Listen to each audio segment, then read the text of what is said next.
Coromandel express दुर्घटना हुई तो उसमें ज्यादातर लोग जो हताहत हुए वो जनरल डिब्बे के थे। जनरल डिब्बे में जो लोग सफर करते हैं उनकी संख्या भी नहीं पता होती है। यह भी नहीं पता होता है कि जो व्यक्ति उसमें सफर कर रहा है उसका नाम क्या है।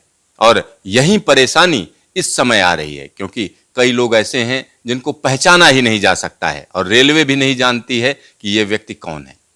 तो आखिरकार ऐसा क्या है कि जनरल डिब्बे में जो लोग सफर करते हैं उनकी संख्या को निर्धारित नहीं किया जा सकता।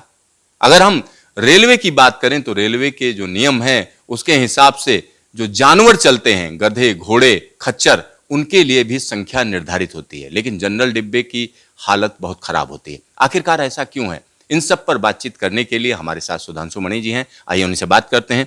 सुधांशु जी, इस बार का जो एक्सीडेंट है वो कहीं ना कहीं दिखा रहा है कि जनरल डिब्बे में जो लोग ट्रेवल करते हैं, एक तो उनकी संख्या का ही पता नहीं होता है, यह भी पता नहीं होता है कौन आदमी ट्रेवल कर रहा है।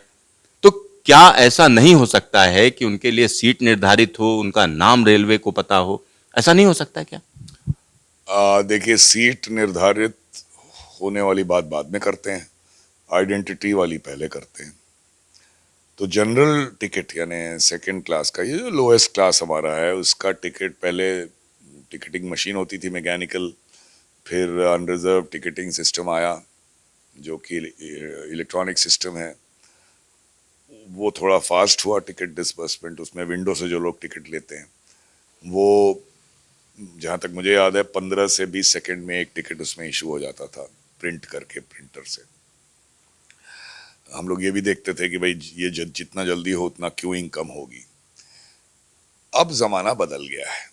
दो चीजें हैं, एक तो हर आदमी के पास आधार है, बिना आधार के फ्री राशन नहीं मिलता, बिना आधार के गवर्नमेंट की तमाम स्कीम्स हैं उसका बेनिफिट आपको नहीं मिल सकता। तो अगर कुछ के पास नहीं है उसको छोड़ दें, लेकिन मान के चलिए कि देश की जो पूरी पॉपुलेशन है सबके पास आधार कार्ड है, यानी सबकी एक एंटिटी सरकार के पास रजिस्टर्ड है। इस बारे में जितना आपने जब सवाल किया तो मैंने भी इतना नहीं सोचा था। ये वाली बात अगर सोची जाए कि क्या रेलवे का टिकट, जनरल टिकट भी आइडेंटिटी के साथ ही मिल सकता है, तो मुझे लगता है ऐसा हो सकता है। आप अगर विंडो से ले रहे हैं तो आधार कार्ड स्कैन करिए, वो उसमें भी वही जो 15 सेकंड लगता है उससे हो सकता है 2-4 सेकंड ज़्यादा लग जाएं, दैट्स ऑल। आपके पास टिकट खरीदने वाले की आइडेंटिटी आ गई। अगर आप नेट से टिकट ले रहे हैं, सेल फोन से ले रहे हैं, जिसकी भी फैसिलिटी आ गई है या आने वाली है जो भी है, तो फिर तो आपको उस आदमी का सेल नंबर है, उसकी आइडेंटिटी आपके पास है। एक दिक्कत यह आ सकती है कभी कि भाई जनरल टिकट एक आदमी बहुत लोगों के लिए लेता है, 4 टिकट ले सकता है, तो वो हर आदमी की आइडेंटिटी लेके जाएगा कि नहीं, इसमें मतलब थोड़ा सोचना होगा कि ये कैसे होगा। लेकिन आज की डिजिटल एज में ये पॉसिबल है कि आप टिकट लें और आपकी आइडेंटिटी रेलवे के पास हो। और ये अब इसके बारे में सोचना ज़रूरी है कि ये कैसे किया जाए। ये कहना कि ये नहीं हो सकता गलत होगा। आज की एज में ये हो सकता है। आपको कुछ बदलाव लाने होंगे, आपको ये देखना होगा कि इस प्रोसेस को लाने से कहीं टिकट इशुएंस में ही दिक्कत ना आने लगी। लेकिन ये ऐसा प्रॉब्लम है जो सॉल्व किया जा सकता है और इसके बारे में सोचना चाहिए। इसके बारे में सोचना चाहिए सर। एक और चीज इसमें बनती है कि जब जनरल डिब्बे की बात करते हैं, कई ऐसे वीडियो दिखते हैं, या जनरल डिब्बे में जब भी आप जाएंगे, कैपेसिटी तो मुश्किल से 78 या 100 की है, लेकिन लोग ट्रेवल करते हैं 250, 300, 400। मतलब ऐसा लगता है इसे ठूस ठूस कर भरे गए हैं। तो ऐसी स्थिति में जब कोई एक्सीडेंट होता है तो पता ही नहीं होता है कौन लोग हैं। तो क्या उन सीटों की नंबरिंग नहीं होनी चाहिए, सीट अलॉट नहीं होनी चाहिए? जबकि सरकार कहती है हम सब्सिडी दे रहे हैं, तो सब्सिडी देकर अगर ऐसी यात्रा होती है, क्या कहेंगे सर, उनकी सीट अलॉट नहीं होनी चाहिए? तो देखिए, अमृत काल में है हम लोग और भारत एक डेवलप्ड देश हो जाएगा 2040 से 2047 के बीच में, ऐसा सरकार कह रही है। तो सरकार जो कह रही है उसको छोड़ें। हम और आप ये मान के चलें कि हमें 2047 या उससे पहले डेवलप्ड कंट्री बनना है। और अगर बनना है, ये पहले मान लिया, तब आप उल्टा चलेंगे ये कैसे होगा। तो एक डेवलप्ड कंट्री में इस तरह से जनरल डिब्बे में जैसे लोग चलते हैं वो आपको कहीं नहीं दिखेगा किसी डेवलप्ड कंट्री में। यानी कि हमें इसके बारे में अभी से सोचना है कि कैसे हर पैसेंजर को डिग्निटी के साथ ले जाया जाए। ये कोई कहने की बात नहीं है कि वो कम किराया देता है, बहुत पिटेंस देता है तो फिर ऐसे ही जाएगा। ये तो एक डिफीटिस्ट बात है। वो भी भारतवासी है, आज उसके पॉकेट में उतना पैसा नहीं है जितना आने वाले दिनों में होने वाला है। अगर देश डेवलप होगा तो हर आदमी जीडीपी 3-4 गुना बढ़ेगी और ज़्यादा बढ़ेगी, $25 ट्रिलियन जाएगी, तो हर आदमी की पॉकेट में ज़्यादा पैसा आएगा, ऐसा मैं मानूंगा। तो उसकी तैयारी अभी से शुरू करिए। और तैयारी शुरू करने का मतलब हर आदमी को डिग्निटी से ले जाने का मतलब हर आदमी के पास सीट हो या बर्थ हो। अब आप सुनने में ये लगता है कि ये कैसे होगा, लेकिन ये सवाल नहीं है। सवाल ये है कि ऐसा करना है और फिर ओवर द ईयर्स इसको कैसे किया जाए ये सोचा जाए। मैं आपकी बात से पूरा सहमत हूँ कि हर आदमी को ट्रेन में बैठने की या सोने की जगह मिलनी चाहिए, चाहे क्रैम्प्ड कंडीशन ही में क्यों ना हो। मैं तो यहाँ तक कहता हूँ कि हर डिब्बे को एयर कंडीशन भी होना चाहिए।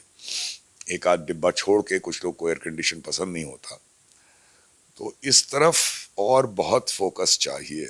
अगर आप वंदे भारत जैसी ट्रेन से ज़्यादा पैसा कमा रहे हैं तो आपके लिए पॉसिबल है कि अभी गरीब आदमी को किराया बिना बढ़ाए उसको कंफर्ट के साथ ले जाएं। धीरे धीरे आप किराया बढ़ाइएगा, उसके पास भी पैसा आएगा, वो देगा। तो आपकी पहली बात से मैं सहमत हूँ कि हर आदमी को एक सीट अलॉटेड होनी चाहिए।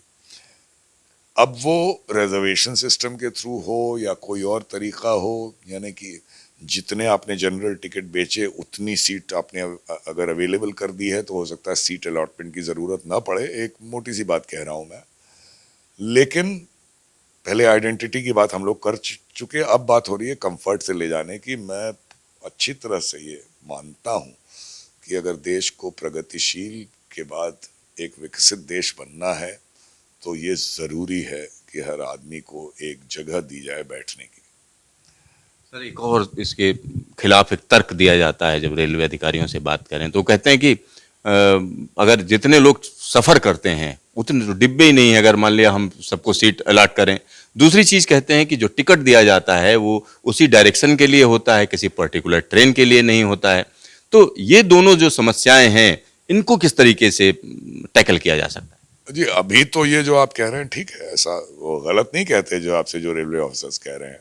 अभी ऐसा है कि वो ट्रेन का टिकट नहीं देता, डायरेक्शन का दिया जाता है, सुपर फास्ट का अलग, और इतने डिब्बे भी नहीं हैं। तो हम क्या ये मान के चलें इसका मतलब ये प्रॉब्लम सॉल्व नहीं हो सकता? मैं नहीं मानता इसको। अगर आप मन बना लें कि ये प्रॉब्लम सॉल्व करना है तो तरीके निकलेंगे, और अभी ऑफ हैंड में नहीं बताऊंगा कि कैसे होंगे। मैं तो कहता हूँ एक डिब्बे में अभी हम जो भी कैपेसिटी रखते हैं और क्रैम्प्ड कंडीशन में डिज़ाइन करके पॉसिबल है कि आप बैठा के या सुला के 150 तक के आदमी आप ले जा सकते हैं। कम से कम अभी की तरह वो जो सार्डिन्स की तरह जाते हैं वो नौबत नहीं आएगी। तो बस कहना मेरा इतना ही है कि मन बनाया जाए तो ये काम होने वाला है। आपका ढेर सारा धन्यवाद। हाँ, शुक्रिया। तो यहाँ पर आप समझिए, क्योंकि जनरल डिब्बे की जब भी हम बात करते हैं तो सभी के दिमाग में यही आता है कि भरा हुआ डिब्बा और वहाँ पर कब्जे के लिए लड़ाई। लोग रूमाल रखते हैं, कोई खिड़की से अंदर जाता है, कोई वॉशरूम में कहीं ना कहीं सफ़र करता है। इस तरीके की स्थितियाँ बड़ी आम हैं, लेकिन इसके बारे में सोचना होगा क्योंकि 2047 का टारगेट रखा गया है कि विकसित भारत बनाना है।